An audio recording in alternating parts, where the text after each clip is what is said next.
மத்திய கிழக்கில் நிலவி வரும் போர் காரணமாக ஏற்படும் வணிக சிலிண்டர் தட்டுப்பாட்டில் இன்னும் 3 நாட்களில் உணவகங்கள் மூடும் அபாயம் ஏற்பட்டிருப்பதாக ஹோட்டல் உரிமையாளர்கள் சங்கத்தின் துணைத் தலைவர் டெஃபில் சிட்டி குமார் எச்சரித்துள்ளார்.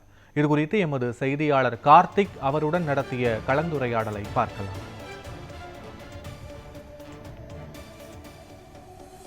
கார்த்திக், முழுமையான விவரங்கள் என்ன?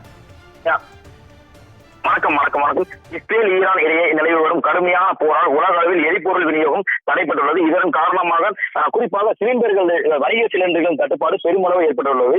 மதுரை என்றாலே உணவுகளுக்கு பெரும் சிறப்பு உண்டு. மதுரையில் பெரும்பாலான உணவகங்களை நம்பி தொழில் செய்து வருகின்றனர். வணிக சிலிண்டர் தட்டுப்பாடு காரணமாக இங்கு உணவகங்களில் பெரும் தட்டுப்பாடும் உணவு உற்பத்தியில் பெரும் தட்டுப்பாடும் ஏற்பட்டுள்ளது. இது தொடர்பாக உணவகங்கள் நிர்வாகிகள் கூறுகையில் வணிக பயன்பாட்டிற்கான கமர்ஷியல் சிலிண்டர்கள் போதிய அளவில் விநியோகிக்கப்படாததால் உணவகங்கள் கடுமையாக பாதிக்கப்பட்டுள்ளன.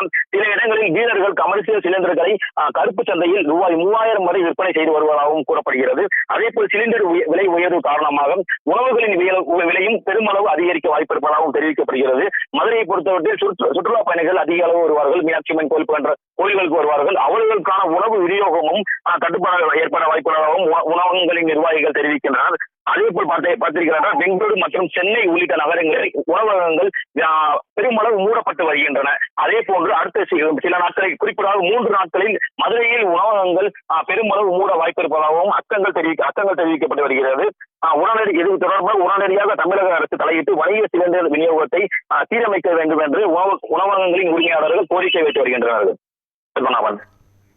விவரங்களுக்கு நன்றி கார்த்திக்.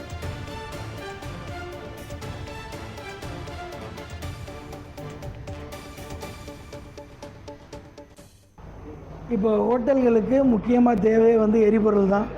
அந்த வணிக பயன்பாட்டு சிலிண்டர் வேணும் எங்களுக்கு. அது இல்லை அப்படின்னா ஹோட்டல்கள் நடத்துவது ரொம்ப சிரமம். இந்த காலகட்டத்தில் விறகு பயன்படுத்துறது, கரண்ட்டு பயன்படுத்துறதும் ரொம்ப சிரமமான விஷயம். இன்றைக்கி மதுரையை பொறுத்த வரைக்கும் பார்த்திங்கன்னா, மதுரை மாவட்டத்தில் 500லேருந்து 600 பெரிய ஹோட்டல்கள் இருக்குது. ஆயிரக்கணக்கான தெருவோர கடைகள், கையேந்தி பவன்கள் இருக்குது. இவங்க எல்லாமே சிலிண்டரை நம்பி தான் இருக்காங்க. ஆயிரக்கணக்கான டீ கடைகள் இருக்குது. எல்லாருமே சிலிண்டரை நம்பி தான் இருக்கிறாங்க. ஸோ நேற்றுலேருந்து சிலிண்டர் கொடுக்கக்கூடாதுன்னு சொல்லிட்டாங்களாம் டீலர். ஸோ யார்கிட்ட கேட்டாலும் சிலிண்டர் இல்லை சார், வந்தால் தான் கொடுக்க முடியும்னு சொல்லிட்டாங்க. ஏற்றுறதுக்காக போன லாரி கூட எம்டியாக திரும்பி வர்றதாக டீலர் தரப்புலேருந்து காலையில் தகவல் தெரிவிச்சிருக்காங்க. அதனால் கையிருப்புங்கிறது நிறைய வைக்க முடியாது. நாங்கள் சிலிண்டர் 2 நாள் 3 நாளைக்கு வேணால் மதுரை மாவட்டம் முழுக்க சிலிண்டர் கையிருப்பு இருக்கும். அது முடிஞ்ச உடனே அதற்குள்ளே அரசாங்கம் தலையிட்டு போர்க்கால நடவடிக்கையாக எங்களுக்கு சிலிண்டரை கொடுக்கறதுக்கு ஏற்பாடு பண்ணணும். அப்படி இல்லைன்னா மதுரை மாவட்டம் முழுக்கவே உணவகங்கள் பூராமே அடைச்சிருவோம், டீ கடைகள் அடைச்சிருவோம். யாரும் காஃபி கூட குடிக்க முடியாது. அதான் மாற்று ஏற்பாடுங்கிறது விறகு தான். விறகு போடுறதுக்கெலாம் இன்றைக்கி வாய்ப்பு இல்லை. புகை வரும், அதுக்கெல்லாம் உடனே ஏற்பாடு பண்ண முடியாது. அதுக்கு எங்களுக்காக ஒரு டைம் கொடுத்துருந்தாங்கன்னா கூட நாங்கள் ஒரு ஏற்பாடு பண்ணியிருக்கலாம். அதனால் மாற்று ஏற்பாடு பண்ணுறதுக்கு உண்டான காரியமும் இப்போ இல்லை.